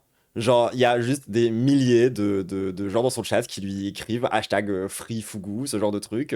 C'est la fameuse toute-puissance, hein. Vraiment, genre, les femmes sont tellement supérieures dans la société aux hommes, c'est une folie, quoi. Genre, c'est bien la preuve, regarde, tous les grands patrons du CAC 40 sont des... Ah bah merde, non, c'est des mecs. n'est pas une bonne chose, car elle peut inciter des femmes manipulatrices à s'en servir et décrédibiliser au final les vraies victimes. Et ça, c'est un discours aussi typique qu'on peut retrouver dans plein d'autres domaines. C'est ce truc de, en fait, il faudrait pas leur accorder une oreille, des droits, de l'écoute, parce qu'il y a les bons et les mauvais. Voilà, c'est un peu comme les homosexuels ou les trans, tu vois. Genre, faudrait pas leur accorder des droits parce qu'il y en a qui sont des mauvaises personnes, bien sûr. Oui, certaines femmes sont capables de manipuler, de mentir, de détruire un homme juste pour se venger ou Oui, c'est vrai, ça a bien vu ça. C'est vrai que Ben Laden, il n'a pas été jugé, hein. Donc, présomption d'innocence, hein, Maros. Désolé, mais t'es censé défendre Ben Laden à partir de maintenant. pour exister. Ça ne veut pas dire que les violences faites aux femmes n'existent pas, bien sûr, mais croire les femmes automatiquement, sans prendre de recul, sans preuve, et les déresponsabiliser de tout, c'est décrédibiliser les vraies victimes et ouvrir grand la porte aux faux témoignages et mettre dans les mains de menteuses une arme beaucoup trop puissante. Oui, alors que par exemple, des mecs qui sont des menteurs et qui ont beaucoup trop de pouvoir, ça n'existe pas. Hein. C'est vraiment que dans un seul sens. Mais ça, tout le monde Elle a fait combien de vues avec ça? Dans les 300 000, quelque chose comme ça. 172 000, pardon, alors on perd de vitesse. s'en fout. Le féminisme a ancré dans les esprits que le coupable par principe, c'est l'homme, que les femmes sont de petits êtres innocents, fragiles et sans défense, incapables de vice. Alors, ça aussi, c'est nous un truc que pour le coup, genre, on pourrait presque la rejoindre par rapport à ça, tu vois. Et justement, nous, on défend pas l'idée que non, les femmes, c'est juste des victimes et qu'on devrait les traiter que comme des victimes, parce qu'en fait, être perçu exclusivement comme une victime plus que comme une personne, ça te déshumanise en fait. Genre, par exemple, admettons, tu vois, tu vis un truc de violence sexuelle dans ton entourage, et bah d'un seul coup, t'as tous tes potes, ils arrêtent de te parler de leurs problèmes, parce qu'en fait, ils sont en mode, en fait, c'est horrible ce qu'elle a vécu, donc il faut que je la définisse quasiment que comme une victime, parce que c'est horrible et tout, etc. Et du coup, tu te retrouves en fait à être défini et à être identifié quasiment que comme ça. Et à la fin, bah, c'est déshumanisant pour toi aussi, en fait. Genre, tu fais vraiment perdre son agentivité à la femme en la définissant que comme une chose fragile et comme une victime. Et effectivement, ça invisibilise aussi, bah, derrière, des violences qui peuvent être commises par des femmes. Et je parle aussi de violences sexuelles, hein, parce que pour le coup, nous, les meufs trans, on en a quand même pas mal vécu.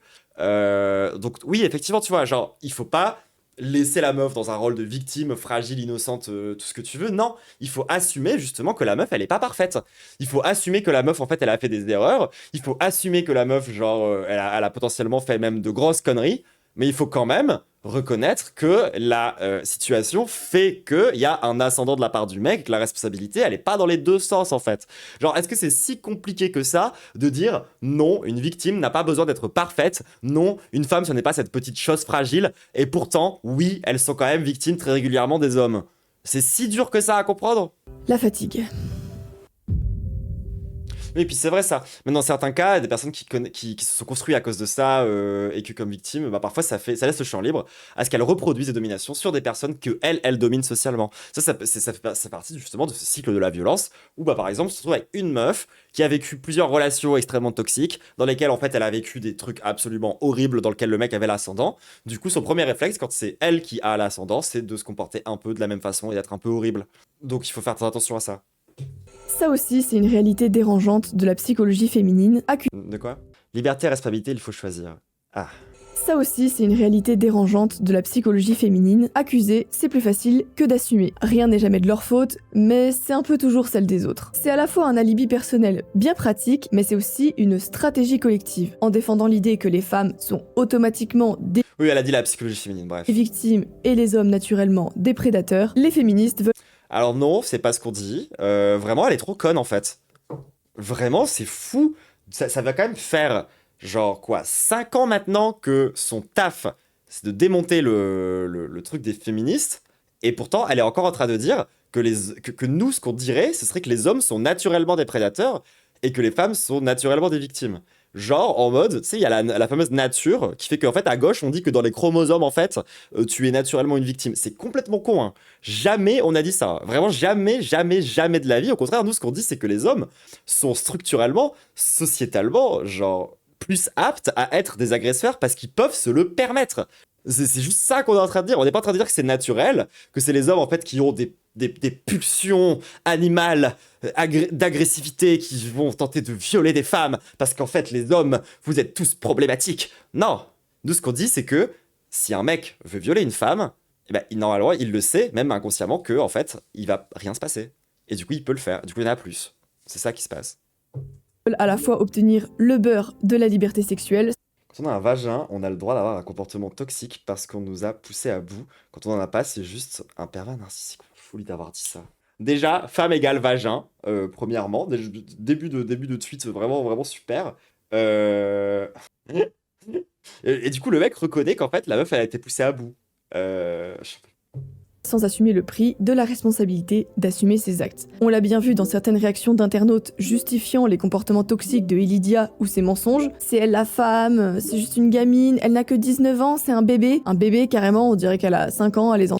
Oui, il faut pas non plus l'infantiliser, la meuf. En fait, tu peux reconnaître qu'il y a un ascendant dans la relation, sans pour autant dire que c'est une petite chose fragile qu'il faut protéger, et que la petite meuf, en fait, c'est horrible et tout. Tu peux avoir un meilleur discours que ça, hein, ma grande. Hein.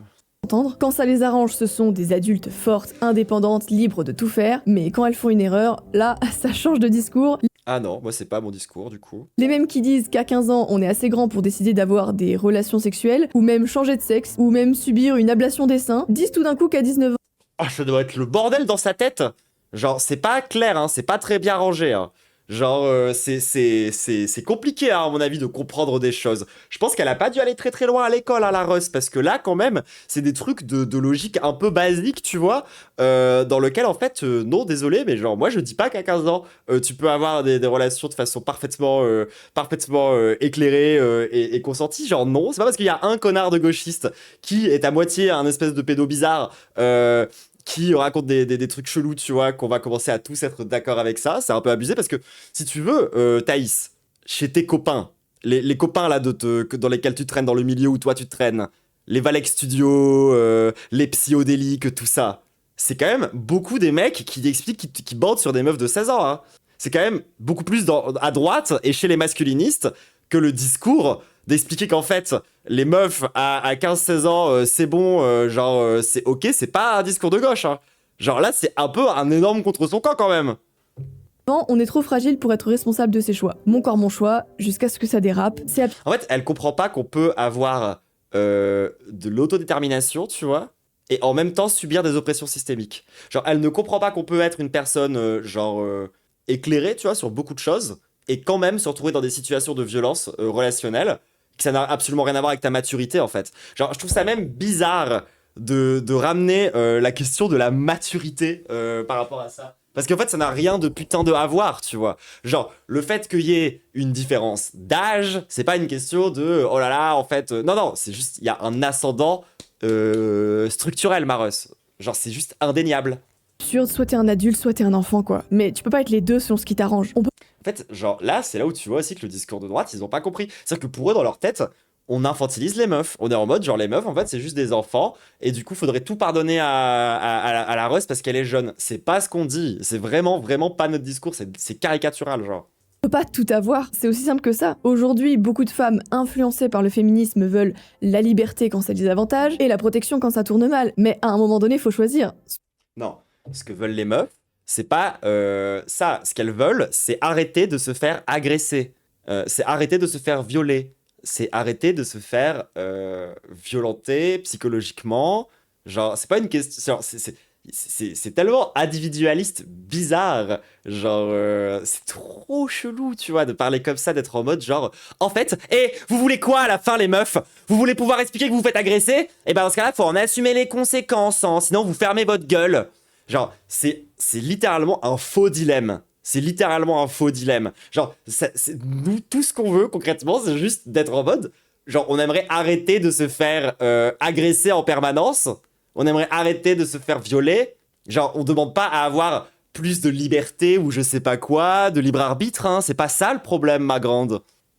Soit on assume, soit c'est encadré. On peut pas changer de rôle juste pour avoir toujours raison. Alors, soit C'est parce qu'il n'y a pas de rôle, en fait. C'est toi qui as inventé ça, hein. il y a l'option A, la protection. On reconnaît que les femmes ont des fragilités spécifiques, qu'elles doivent être davantage protégées. Très bien, je suis personnellement d'accord avec ça. Mais dans ce cas, il faut aussi accepter qu'il y ait des cadres, des limites. Et donc, Et donc, en fait, pour elle, les deux seules options, c'est tu acceptes de te soumettre à ton mec pour qu'il te protège, et dans ce cas-là, tu fermes ta gueule quand il s'en prend à toi, ou sinon, tu acceptes en fait qu'il ne te protège pas, et du coup, quand il s'en prend à toi, tu devrais fermer ta gueule quand même, parce que t'as décidé de ton libre arbitre de te mettre avec lui. C'est-à-dire qu'en fait, dans les deux scénarios qu'elle te propose, à la fin, les meufs, elles ferment leur gueule. une forme d'autorité du père, du mari, du frère, de la société pour les encadrer, les guider et les défendre. C'est une logique traditionnelle, patriarcale peut-être, mais au moins elle est cohérente. Et puis il y a l'option B, l'égalité stricte. Les femmes veulent être traitées comme les hommes, ok, alors elles doivent être jugées comme les hommes. Même droit, même devoir, même sanction, fini les excuses, Elle est trop conne. fini la galanterie sélective. Genre, en fait, ça se déclare pas. Hein. C'est exactement comme les droits de l'homme. Tu sais, t'auras beau les avoir écrits sur un bout de papier en mode c'est bon, on est tous libres et égaux, tu vois. À la fin, c'est pas le cas, en fait, hein, Marus. Genre, c'est complètement débile. Genre, elle est vraiment trop bête. Je suis désolé, quoi. C'est quand même un peu grave. Je pète mon crâne. Je pète mon crâne. Fini le je suis libre mais je ne veux pas être jugé comme un homme. Le problème aujourd'hui c'est qu'aujourd'hui on veut décider de tout mais assumer rien.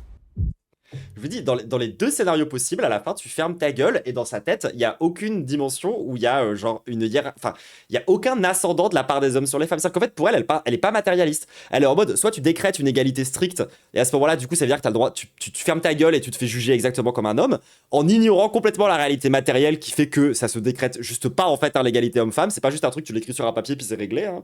Ça fonctionne pas comme ça, tu vois. Genre, en fait, c'est là que tu vois que c'est un discours qui est hyper idéaliste et hyper déconnecté du réel, quoi.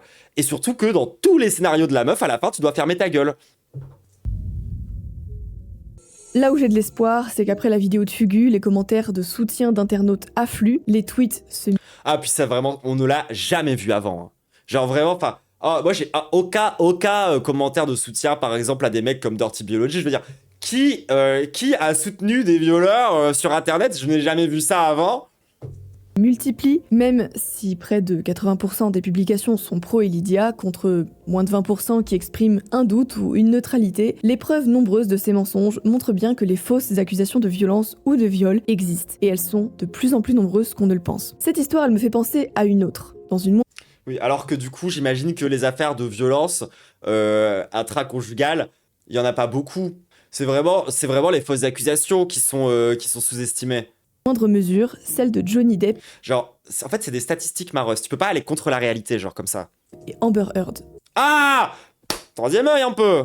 Au début, c'était la même chose. Amber Heard dit qu'il l'a frappé, les médias la croient tout de suite. Johnny Depp, lui, se fait virer de ses films, insulté partout sans qu'on ait encore rien prouvé. Et puis au procès, les preuves sortent. Des enregistrements, des messages, des témoins. Et là, on découvre que c'était peut-être pas si simple que ça, que la violence venait des deux côtés, que lui aussi il avait été humilié, manipulé, détruit. Nothing I did made him stop hitting me. Nothing. I've never struck Miss Heard after receiving kind of a roundhouse punch nailed me on the cheekbone. She has a need for conflict. She has a need for violence. Comme ça. En fait, c'est vraiment, c'est dans sa nature. Elles sont comme ça, les femmes. Elles ont besoin de conflits et de violence, c'est bien connu. Miss Heard, in her frustration and in her rage and her anger, she would strike out. She would. He rips my underwear off, and then he Genre, elle voit ça, elle est en mode, c'est une menteuse. proceeds to do a cavity search. He said he was looking for his drugs, his cocaine, his coke. Donc voilà, le mec, il compare un moment donné où il l'a littéralement violée avec un moment donné où elle a réagi violemment, genre. Et ils sont en mode, genre voilà, c'est bon, c'est des deux côtés. Petit à petit, l'opinion a changé et les gens ont commencé à se dire « Mais attends, c'est peut-être un peu trop... » Non, petit à petit, il y avait la campagne présidentielle de Donald Trump sur des thèmes hyper antiféministes et masculinistes, et du coup, tous les connards masculinistes américains se sont jetés sur cette meuf pour essayer d'en faire la fin de l'ère MeToo. Genre vraiment, c'est pas... Il y a un contexte en fait, Maros. trompé, et pour la première fois depuis longtemps, un homme accusé de violence a pu se défendre publiquement sans être automatiquement Pour la première fois hein crucifié. L'affaire Fugu et Lydia, toute proportion gardée, c'est un peu pareil. Même schéma, même empalement, même aveuglement au départ, et si ça se termine de la même façon, ce sera peut-être le signe qu'on arrive à la fin d'une époque, celle où la parole féminine... Celle où on arrête enfin de croire les femmes. On revient enfin à une époque où elles ont peur de parler parce qu'on ne va pas les croire. Merci pour ça hein.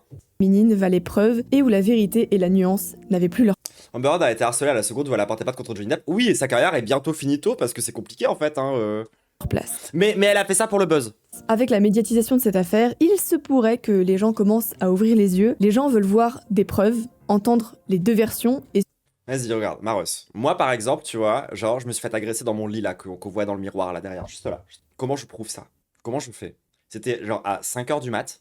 Comment je fais? Comment je prouve? Dis-moi. Donc quoi, toutes les meufs qui se font agresser, où il n'y a pas la chance d'avoir une preuve hyper solide parce qu'on ne pense pas à tout enregistrer et à tout filmer en permanence, on ne nous croit pas, c'est ça? Comment ça marche? Non, mais vraiment, je veux bien savoir, Thaïs. Je veux bien que tu m'expliques, du coup, comment moi je fais pour m'en sortir dans cette situation-là, si de base, les gens me croient pas. Il faut que j'ai des preuves. Quelles preuves je suis censé sortir? Comment ça marche dans ta tête en fait, Thaïs? surtout comprendre avant de juger. Ce tweet m'a fait rire par exemple, pour ceux qui ont la ref, et en attendant, il a fait beaucoup de likes. Et ça, c'est nouveau, parce que pour la première fois depuis MeToo, les gens n'ont pas peur de dire qu'il y a peut-être un mensonge, anguille sous roche. On est peut-être en... Pour la première fois depuis MeToo, hein.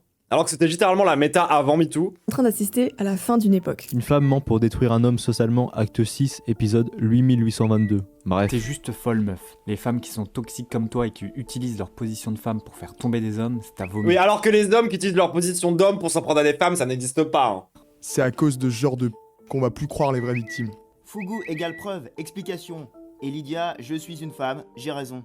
Ces commentaires, ils ont envie de crever. Ont été publiés quelques heures seulement après la publication d'une vidéo du streamer Fougou. Cette affaire, devenue virale, cristallise une fracture bien plus large que le streaming ou les réseaux sociaux. Elle incarne un phénomène observé depuis plusieurs années, le retour de bâton post-MeToo. Même si je ne peux m'empêcher de penser... C'est quoi ce montage ? Que serait-il arrivé à Fugu s'il n'avait pas récolté toutes ces preuves en anticipant la plainte qu'allait déposer Lydia? Et je pense aussi... Mais genre, la meuf se pose pas de questions sur le fait que le mec était déjà en train de récupérer des preuves et de créer un dossier complet pour essayer de lui nuire, ce qu'il avait commencé à faire avant même le call-out. Hein. À aucun moment, ça c'est red flag. Par contre, si une meuf, elle fait la même chose, c'est une vilaine manipulatrice, d'accord? C'est une meuf qui tente en fait de tuer quelqu'un, de tuer quelqu'un socialement. Parce qu'en fait, elle a tout préparé, parce qu'elle a tout compris, parce que en fait, c'est une super manipulatrice. Alors que lorsque c'est Fougou qui le fait, il a raison pour se protéger, bien sûr. À tous ces hommes anonymes, accusés des pires sévices, qui n'ont jamais pu se défendre et prouver leur Oui, il est juste prévoyant, hein. Innocence. Pour toutes ces raisons, arrêtez de croire qu'une femme est toujours une victime et qu'un homme est toujours un coupable. En prenant davantage de précautions face aux accusations de violence conjugale, mais aussi de viol, on rend hommage aux... Alors oui, partez pas du principe qu'un homme est toujours coupable et qu'une femme est toujours victime. Partez du principe que c'est l'écrasante majorité des cas et que donc par défaut, il vaut mieux soutenir la victime. Et quand bien même, genre, l'histoire à la fin, elle est pas vraie, il y a une meuf qui est en souffrance, le minimum, c'est quand même d'essayer de la soutenir et d'essayer de comprendre ce qui s'est passé, tu vois. Mais ça, c'est aussi le problème du prisme punitiviste, où en fait, on se concentre que sur le mec, et on essaye juste de se venger, ou qu'on essaye juste de le détruire, ou ce genre de truc. Mais la vérité, genre, ferme ta gueule, Thaïs. Vraiment, enfin, toi t'es vraiment pour qu'on retourne dans un univers dans lequel les mecs peuvent taper leurs femmes et elles doivent fermer leur gueule parce qu'ils leur apportent la protection. Genre, c'est littéralement la vision du monde que tu défends en fait. À l'aide. Mais à l'aide. Et donc voilà, moi je voulais quand même commencer par traiter un petit peu ça parce que du coup, l'affaire Fougou et Lydia, c'est littéralement en train tout doucement de devenir notre affaire Amber Heard francophone, quoi. Donc je pense que c'est quand même important qu'on en discute. Et alors... Petit 1, non, cette affaire n'a rien d'exceptionnel, elle n'a rien de nouveau, et les relations des gens n'ont aussi absolument rien de nouveau. Le fait que les gens se soient mis à soutenir un agresseur, ce n'est pas nouveau. Le fait que les gens ont mis en doute la parole d'une victime, ce n'est pas nouveau. Le fait qu'un agresseur ait ressorti des milliards de preuves pour tenter de faire une espèce de cherry picking chelou pour se faire passer pour la victime, ce n'est pas non plus nouveau. Il n'y a rien. D'accord, de nouveau. Il n'y a rien d'exceptionnel. Cette affaire n'est pas une affaire spécifique. Cette affaire, c'est pas genre, oh là là, ça y est, c'est enfin le moment où ça va être la fin de #MeToo. Non, c'est juste la même putain d'affaire que d'habitude. C'est juste que maintenant, il y a plus de masculinistes, et il y a plus de saloperies, et il y a un plus gros backlash antiféministe sur la plateforme, ce qui fait qu'en fait, tous ces discours qui avant passaient un peu plus inaperçus, bah passent beaucoup moins inaperçus. Mais la vérité, Maros, c'est que ça a toujours fonctionné comme ça. Genre, est-ce que tu veux vraiment qu'on parle, par exemple, reste dans le domaine du stream, de Ultia? Genre, la meuf, elle a juste décidé un jour de dénoncer un truc qu'elle trouvait pas cool sur un stream, et depuis sa vie, c'est que du harcèlement misogyne en fait. Vraies victimes et on leur rend leur crédibilité. Parce que les femmes qui souffrent vraiment ont besoin qu'on les écoute et qu'on les croit, pas qu'on doute d'elles à cause de celles qui inventent. Merci. C'est la pire conclusion. C'est vraiment la pire conclusion. Vraiment, c'est un enfer. C'est vraiment un enfer. Et pareil, quand on dit croire la victime, c'est pas non plus genre gober absolument tout ce qu'elle te dit en étant complètement stupide. C'est de croire que genre elle est sincère. Genre c'est pas de dire la meuf sera forcément genre hyper claire, hyper précise sur tous les sujets et que du coup en fait genre elle a été parfaite. C'est pas du tout ce qu'on est en train de dire. Nous ce qu'on est en train de dire justement c'est que par contre la meuf, si elle fait ça c'est pas pour rien. Genre parce que ce qui est sous-entendu dans la vidéo, genre et le truc qui n'est jamais mentionné par ces gens-là, les gens comme Thaïs, c'est pourquoi elle a fait ça. Et je veux bien qu'on m'explique. Genre 80% du temps ça va être une réponse du genre elle a fait ça pour le buzz, elle a fait ça genre parce que c'est une semarde. Elle a fait ça parce que les femmes s'en prennent aux hommes sur leur réputation. Et en fait, à chaque fois, c'est des raisons qui sont pas prouvables, justement. Toi, c'est une meuf, elle parle beaucoup de ramener des preuves, de ramener des... D'accord, mais comment tu prouves, du coup, toi, que la Ross en question, genre, elle est en train de nous manipuler, tu vois. Enfin, tu te poses pas la question, tu pars juste du principe que c'est une femme et que de fait elle essaye de gratter son buzz et que du coup c'est pour ça qu'elle fait ça, tu vois. Moi je veux bien qu'on m'explique, les gens, c'est quoi l'intérêt d'Elydia dans cette histoire? Genre qu'est-ce qu'elle y gagne en fait? Genre, enfin, ça c'est une réponse auquel ils sont absolument incapables de répondre. Parce que leur seule réponse qu'ils sont capables de donner, c'est qu'elle fait ça parce que c'est une femme. Et que c'est une femme, donc en fait elle est hystérique et elle va tenter de ruiner sa réputation parce que c'est comme ça c'est comme ça qu'agissent les femmes naturellement, donc on devrait plutôt revenir dans un système patriarcal genre horrible, horrible. Et donc du coup on va s'arrêter là dans un premier temps sur voilà le traitement médiatique masculiniste qui a été fait de cette affaire. On dénonce collectivement bien évidemment le fait que c'est une récupération dégueulasse et une tentative de reproduire ce qui s'est passé avec Amber Heard en France et que l'objectif c'est vraiment d'avoir encore un discours antiféministe. Et on va passer à la suite parce que bah jusque là c'est ce que je vous disais, c'est très intéressant. La vérité c'est que c'est quand même des histoires, on en entend parler encore et encore, c'est aussi tout le temps la même chose. La communauté réagit tout le temps de la même façon, les agresseurs réagissent tout le temps de la même façon, il n'y a pas grand chose qui change autour de ça, tu vois. Salut Pomme. Je disais, punaise, c'est vraiment insupportable. Je me demande dans quelle mesure il a été conseillé car les gens détestent être en dissonance. Et vu qu'il a sorti sa vidéo en premier car la justice empêche Elydia de la faire, le biais de confirmation fait que même si la justice lui donne raison, les gens remettront jamais en question leur avis de merde. Bah non, mais ça c'est aussi réel. Et puis de toute façon, la vérité c'est aussi que porter une histoire de violence sexuelle en justice, c'est super risqué. Parce que, encore une fois, statistiquement, c'est très difficile de faire reconnaître un viol ou de faire reconnaître de la violence sexuelle. Donc à la fin, les affaires, elles sont classées sans suite. Et du coup, ça permet de donner à plein de gens d'avoir une justification dégueulasse pour dire qu'en fait, présomption d'innocence, du coup, vu que la meuf, l'affaire a été classée sans suite, ça veut dire qu'on doit considérer que le mec est innocent. Sauf que ça ne fonctionne pas comme ça. Donc en fait, amener l'affaire en justice, c'est prendre le risque que ça se retourne contre toi. Et c'est pour ça que plein de femmes ne le font pas. Parce que c'est difficile que la justice, elle reconnaisse quelque chose. Et si elle le reconnaît pas, en fait, ça se retourne littéralement contre toi. Et derrière, il y a des gens qui vont t'expliquer que t'es encore une fois une menteuse, une manipulatrice, etc., etc., etc., etc. Et c'est vraiment le réflexe premier des gens. Genre, il y a vraiment ce truc où leur premier réflexe, c'est de mettre en doute la parole de la meuf. Je suis désolé, tu vois. Alors oui, il y a quelques profèmes un peu insupportables qui ont une posture de soutien immédiate. Ensuite, à voir à quel point la posture de soutien elle reste solide après la vidéo du ref. Déjà, premièrement, pour voir s'il n'y a pas un petit peu d'hypocrisie là-dedans. Mais surtout, faut comprendre que oui, d'accord, c'est de la posture en fait, on s'en bat les couilles. Genre, c'est pas parce que t'as 5 mecs connus qui ont décidé d'apporter son soutien à la meuf que ça prouve quoi que ce soit en fait. Que ça démontrerait que en fait, ça y est, c'est bon. C'est bon, les femmes sont plus puissantes que les hommes maintenant parce qu'en fait, on ne fait que les croire. Déjà, partir de ce postulat de base que dans la société actuelle d'aujourd'hui, quand une femme parle, on la croit par défaut, c'est complètement hors sol. Vraiment. Genre, dans quel monde elle vit cette meuf? Genre, ça me tabasse la gueule. Vraiment. Je crois que, genre, c'est une créature faite sous IA. Voilà, moi c'est un peu ma vraie théorie sur Thaïs. Je pense que c'est pas un humain. Je pense que c'est une IA qui n'a pas de corps et qui du coup n'a aucune expérience concrète de la réalité et qui en fait du coup ne comprend pas le patriarcat à cause de ça. Parce qu'elle n'a jamais parlé à un autre être humain puisque c'est pas un être humain elle-même. Je vois pas d'autre explication. Hein. Je vois pas d'explication plus cohérente que genre cette meuf n'a jamais rien vécu et aucun de ses proches n'a jamais rien vécu. J'ai pas d'autre explication. Soit ça, soit elle est juste extrêmement malhonnête. Mais bon, je pense que la théorie de l'IA tient plus la route. Je pense qu'elle serait bien aux USA chez Trump. Mais de toute façon, l'extrême droite aujourd'hui ne fait que s'inspirer de Donald Trump. Genre, c'est cette même meuf là, tu sais, c'est cette IA là bizarre avec une tête de démon. Elle là, c'est cette même meuf qui vient t'expliquer en 4K qu'en fait, la théorie du genre, c'est très très mal, et que les théories féministes, c'est très très mal, parce qu'on a fait que importer des trucs des États-Unis, et qu'en fait, oh là là, à l'aide, la théorie du genre et la théorie antiraciste, en fait, c'est de l'ingérence étrangère, parce qu'en fait, c'est une théorie qui vient des États-Unis. Genre ça, c'était son discours il y a 5 ans. Maintenant, elle est pas capable de faire une vidéo sans sucer la bite à Donald Trump et à Elon Musk, tu vois, mais c'est plus un problème. Parce que c'est plus un problème. Voilà. C'était un problème quand c'était les gauchistes qui s'inspiraient des trucs qui se passent aux États-Unis, d'accord. Quand elle le fait, c'est normal. C'est même cohérent, parce qu'en fait, c'est la première puissance au monde, donc elle a raison. Vous voyez que c'est des gens juste malhonnêtes. C'est juste des gens avec qui on peut pas avoir une discussion sincère, genre, je suis désolé, enfin... Genre, c'est juste hypocrite, c'est juste hypocrisie en permanence, c'est juste de l'hypocrisie en permanence, quoi. Et la vérité, c'est que je trouve qu'elle incarne quand même plutôt bien...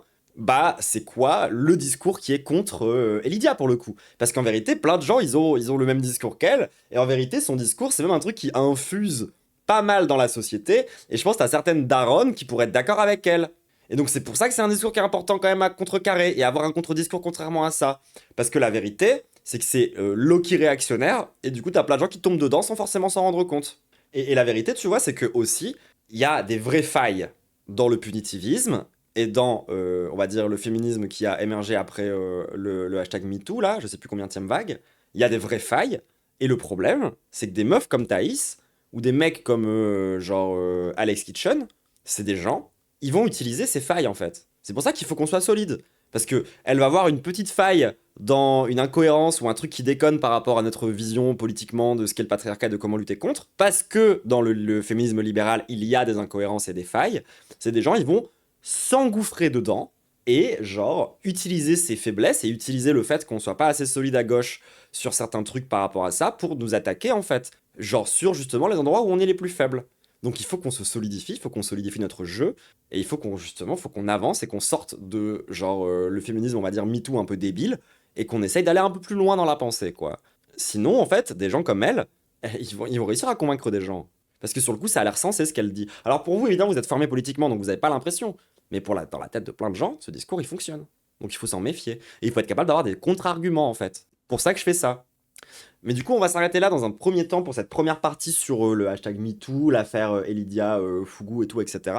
Et on va réagir à une deuxième vidéo qui parle de ça, où cette fois-ci, on va peut-être plus être dans un angle critique, justement, de ce qui va pas dans le hashtag MeToo et de pourquoi est-ce que potentiellement aussi, les trucs qui vont pas dans le hashtag MeToo, ça nous vulnérabilise face à des discours masculinistes, face à des discours de cons, antiféministes et tout. Donc ça va être la vidéo de Grégoire Simpson.